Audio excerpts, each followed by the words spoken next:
और आपको बताएं कि किफ़ायत शुआरी के इकदाम के बावजूद विफाक के अखराजात हदफ से ज़्यादा और आमदनी कम हो गई। रवां माली साल विफाक के अखराजात हदफ से 1543 अरब रुपए ज़्यादा हो गए। तफसीलात हासिल करेंगे डॉन न्यूज़ के नुमाइंदे ताहिर शरानी से। जी ताहिर, तफसीलात बताइएगा इस हवाले से।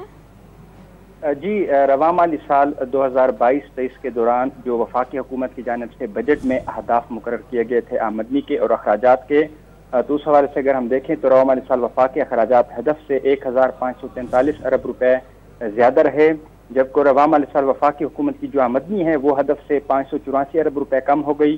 क्योंकि आमदनी में कमी की वजह यह है कि जो है बिहार का टैक्स रेवेन्यू का हदफ मुकर्रर किया गया था उसमें तकरीबन 450 अरब रुपए का शॉर्टफॉल आ रहा है, और इसके साथ जो नॉन टैक्स रेवेन्यू है उसमें भी कमी हो रही है। तो इसलिए जो वफाकी हुकूमत की आमदनी है वो हदफ के मुकाबले में कम रही है। जो अखराजात हैं वो इसलिए ज्यादा बढ़ गए हैं कि एक तो जो सब्सिडीज की मद में रवां माली साल रकम रखी गई थी उसमें तकरीबन 450 अरब रुपए का इजाफा हुआ है।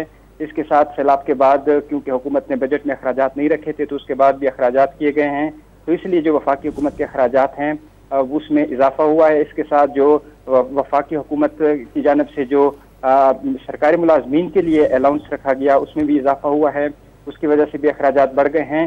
तो रवां माली साल के दौरान जो मजमूई बजट खसारा है वो हदफ से 2144 अरब रुपया ज्यादा रहा है। वफाकी हुकूमत की जो NFC अवार्ड के तहत सही किफायत शुआरी के इकदाम के बावजूद विफाक के अखराजात हदफ से ज्यादा और आमदनी कम हुई, जिसकी तफसीलात बता रहे थे ताहिर शरानी। शुक्रिया आपका।